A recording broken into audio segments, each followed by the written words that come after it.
Selamat datang di channel Ye Chen Ping Mania. Terima kasih kepada Tuan Rahim Awang dan Tuan Mohriduan yang sudah berlangganan di channel Ye Chen Ping Mania. Semoga dilancarkan rezekinya dan diberikan umur panjang yang penuh keberkahan. Terima kasih kepada semuanya yang sudah like dan subscribe. Semoga selalu diberikan kesehatan dan kesuksesan.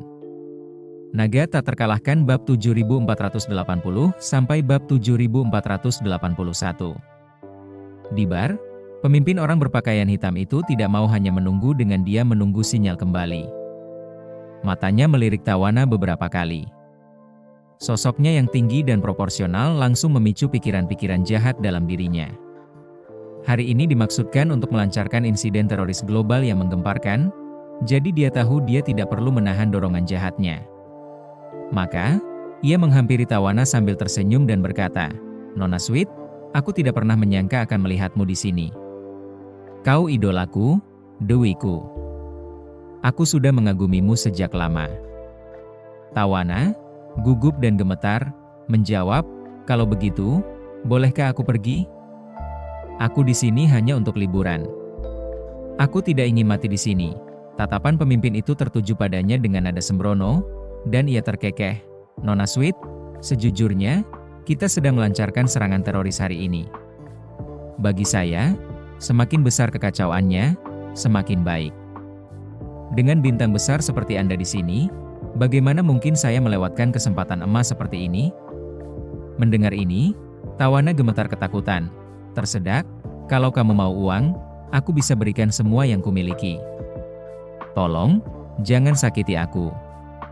Pemimpinnya menyeringai mesum dan berkata, "Nona Sweet, ku dengar kau cukup terbuka soal hubungan. Setelah jaringan ini kembali, maukah kau bergabung denganku menyiarkan acara dewasa tanpa batasan untuk netizen dunia?"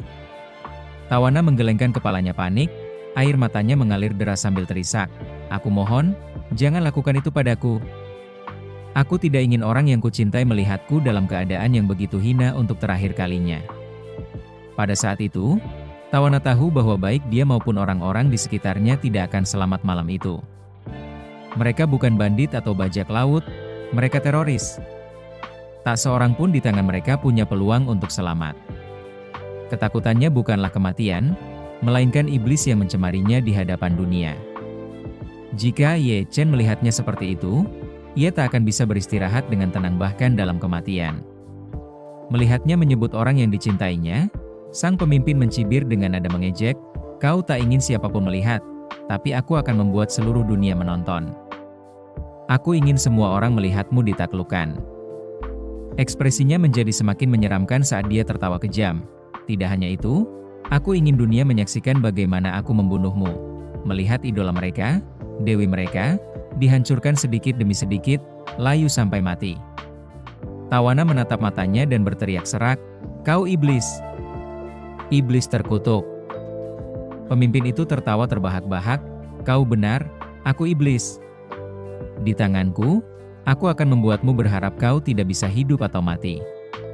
Setelah itu, ia mengangkat sebelah alis dan menyeringai, "Nona Sweet, saya cukup bersemangat di bidang itu. Tidak perlu menunggu siaran kembali untuk bersenang-senang. Bagaimana kalau kita berkenalan di sini, di depan semua orang, dan melakukan uji coba untuk memastikan penampilan saya nanti sempurna?" Tawana ketakutan luar biasa, berharap ia bisa mengakhiri hidupnya saat itu juga. Orang tuanya, yang hampir pingsan, bergegas melindunginya, tetapi dipaksa mundur dengan todongan senjata oleh beberapa pria berpakaian hitam. Terima kasih masih menyimak channel Ye Chen Ping Mania. Pemimpin itu membentak, "Mulai sekarang, siapapun yang melakukan gerakan yang tidak perlu akan ditembak di kepalanya."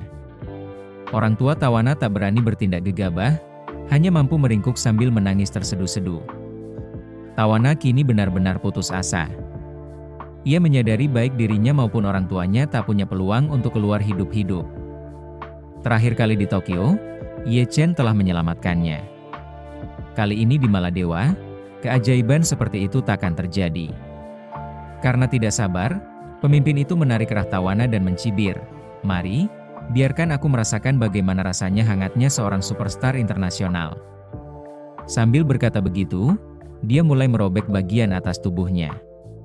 Pada saat itu, Alat pendengarnya berderak dengan bunyi statis dan bising, seolah-olah seseorang telah menekan tombol bicara tetapi tidak mengatakan apapun sebelum melepaskannya. Sambil mengerutkan kening, dia mengira seorang anggota tim tengah mencoba menghubunginya tetapi terhalang oleh gangguan. Tim 1, 2, dan 3 bertugas di perimeter, dan yang berada di luar hanya mereka yang dikirim untuk memperbaiki sinyal. Ia segera memeriksa teleponnya.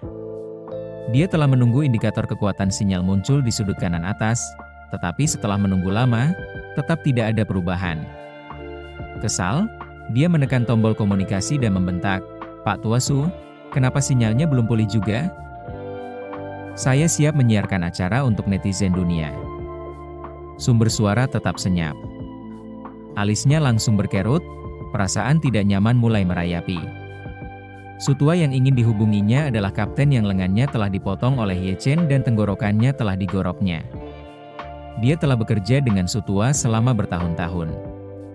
Pria itu selalu teguh dan dapat diandalkan, tidak pernah gagal selama misi. Tidak sekalipun dia lambat dalam menanggapi. Setiap kali dia menelepon Olsu melalui komunikasi, balasan yang diterima selalu diterima. Kurangnya respon cepat dari Sutua membuatnya waspada. Dia berdiri, menuju keluar sambil menekan tombol komunikasi. Tim 1, pergi periksa Pak Tuasu. Cari tahu apa yang terjadi dan kenapa dia tidak merespons. Dia menunggu balasan dari tim 1 melalui komunikasi, tetapi saluran itu tetap sunyi senyap.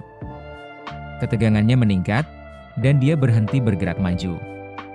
Menekan kepanikannya yang semakin menjadi, dia menekan tombol bicara lagi. Tim 2, tim 3, jawab jika kalian mendengarku.